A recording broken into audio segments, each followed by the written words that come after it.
Press conference में बोले विधायक जयवीर, तानाशाही कर रही है मोदी सरकार। कांग्रेस नेता और खरखोदा विधायक जयवीर सिंह ने खरखोदा रेस्ट हाउस में प्रेस कॉन्फ्रेंस कर कहा कि देश के प्रधानमंत्री नरेंद्र मोदी तानाशाही पर उतर आए हैं। जिस तरह से सुपर फास्ट तरीके से कांग्रेस नेता राहुल गांधी पर कार्रवाई करते हुए उनकी सदस्यता रद्द की गई है, उन्हें घर खाली करने के निर्देश दिए हैं, ये तानाशाही रवैया साफ दर्शा रहा है।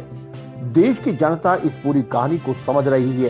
कन्याकुमारी से कश्मीर तक की सफल यात्रा और समर्थन में मोदी बौखलाए हुए हैं, जिसके चलते इस तरह की कार्रवाई की गई है। उन्होंने कहा कि आईएमटी खरखोदा तक मेट्रो रेल लाइन लाई जानी चाहिए। खरखोदा की पानी निकासी व्यवस्था के लिए 10 वर्षों में भाजपा सरकार प्रोजेक्ट भी तैयार नहीं कर पाई। विधानसभा में प्रश्न पूछने पर ठीक से जवाब नहीं दे रहे।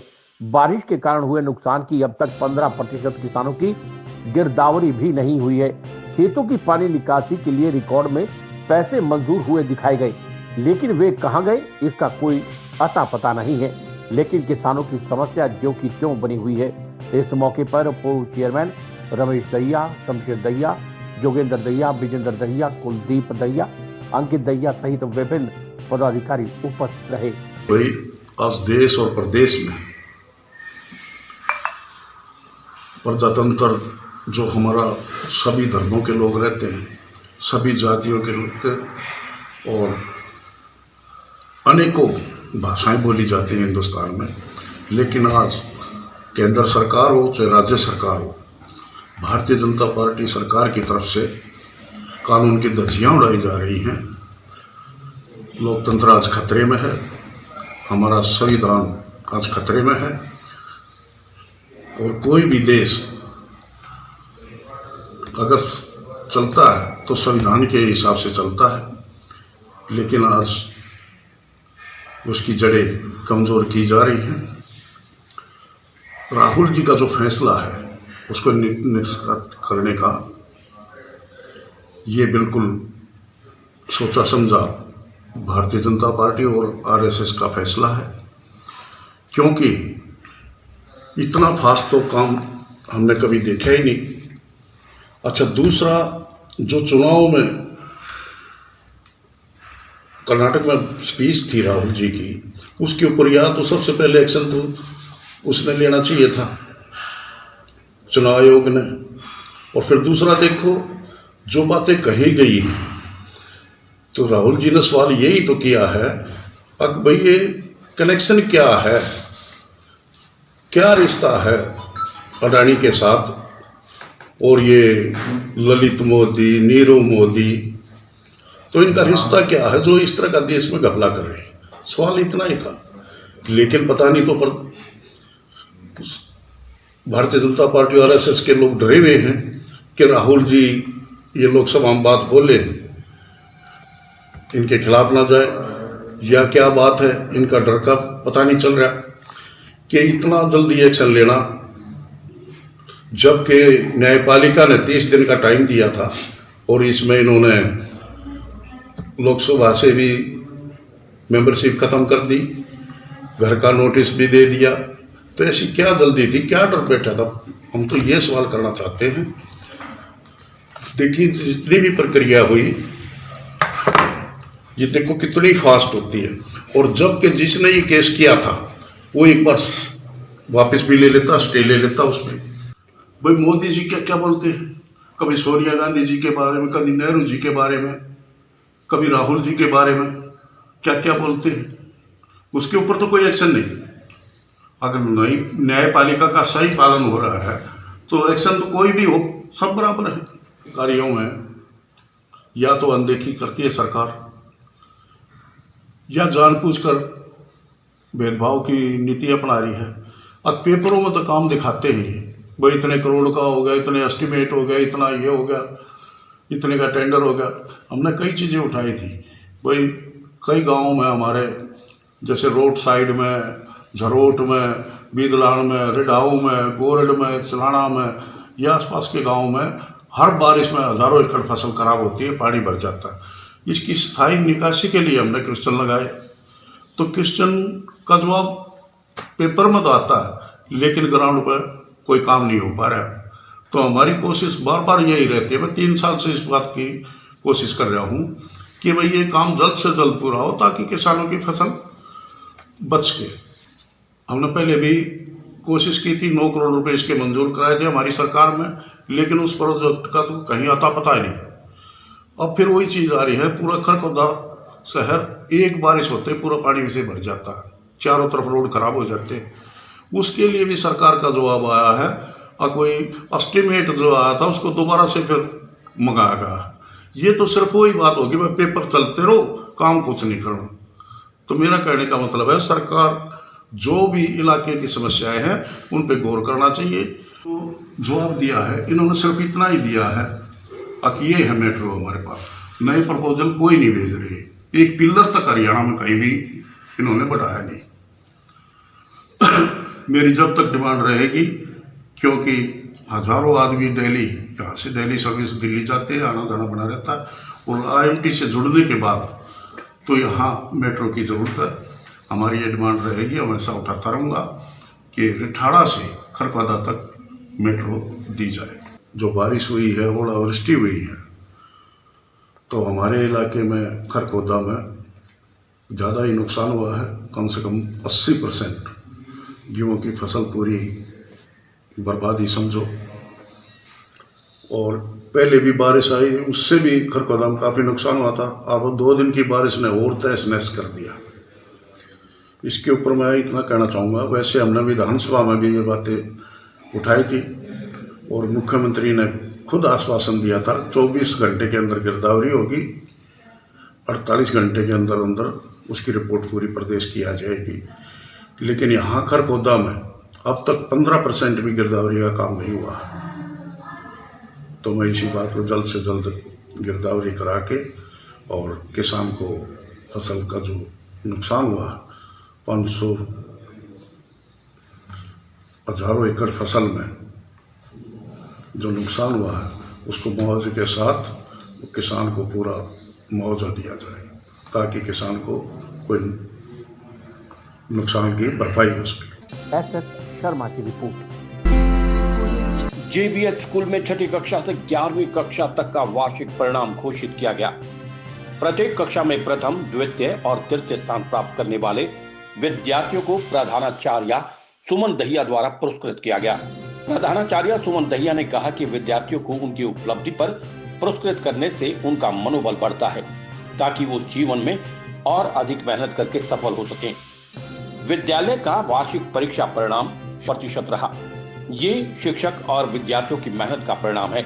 उन्होंने बताया कि 6ठी कक्षा से नविका ने प्रथम, सिंपली ने द्वितीय स्थान प्राप्त किया। कक्षा 7वीं से निशिता ने प्रथम और सागर ने द्वितीय स्थान प्राप्त किया।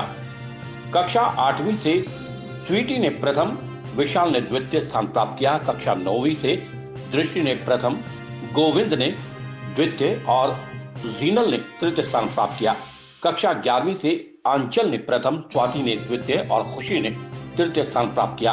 इस अवसर पर अभिभावक जय भगवान राजेंद्र ने स्कूल और शिक्षकों की काफी सराहना की।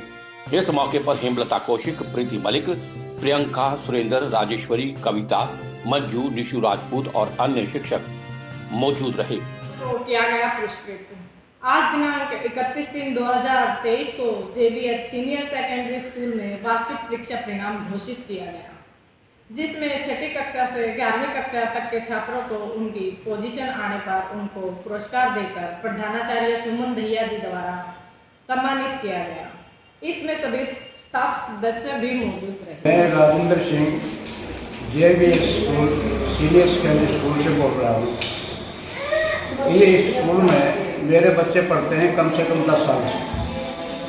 मैंने नहीं कभी ये सोचा नहीं कि स्कूल में कभी कोई पढ़ाई नहीं होती है। यहाँ पढ़ाई बहुत अच्छी होती है फ्रॉम वेरी बिगिनिंग। जब से ये मेरे बच्चे यहाँ पढ़ने लगे हैं, अच्छी पढ़ाई हुई है, बहुत बढ़िया पढ़ाई है। मुझे किसी टीचर से और प्रिंसिपल से, स्कूल के एडमिनिस्ट्रेशन से, किसी से कोई शिकायत नहीं है। और मैं हमेशा ये चाहता हूँ ये स्कूल दिन दोगुनी रात चौगुनी तरक्की करे और आसमान छुए। SS शर्मा की रिपोर्ट। हरियाणा सरकार के तत्वाधान में सर्व समाज के संतों महापुरुष जयंतियां मनाने की श्रृंखला में धन्ना भगत सिंह जयंती राजकीय स्तर पर 23 अप्रैल को कैथल जिले के घनौरी गांव में धूमधाम से मनाई जाएगी, जिसमें मुख्य अतिथि के रूप में मुख्यमंत्री मनोहर लाल खट्टर हिस्सा लेंगे। सार्वजनिक उपक्रम ब्यूरो के चेयर भाजपा के पूर्व प्रदेश अध्यक्ष सुभाष बराला ने ये जानकारी देते हुए लोगों को जयंती समारोह में बढ़ चढ़कर हिस्सा लेने के लिए निमंत्रण दिया। धन्ना भगत सिंह की जयंती के प्रदेश स्तरीय समारोह के सफल आयोजन की तैयारियों के दृष्टिगत शनिवार को छोटूराम धर्मशाला में एक सभा का आयोजन किया गया, जिसकी अध्यक्षता चेयरमैन सुभाष बराला कर रहे थे। भाजपा नेता सुभाष बराला ने बताया कि धन्ना भगत सिंह की जयंती पहली बार सरकारी स्तर पर मनाई जाएगी, जिसके लिए घनौरी में 21 से 23 अप्रैल तक 3 दिवसीय समारोह का आयोजन किया जा रहा है।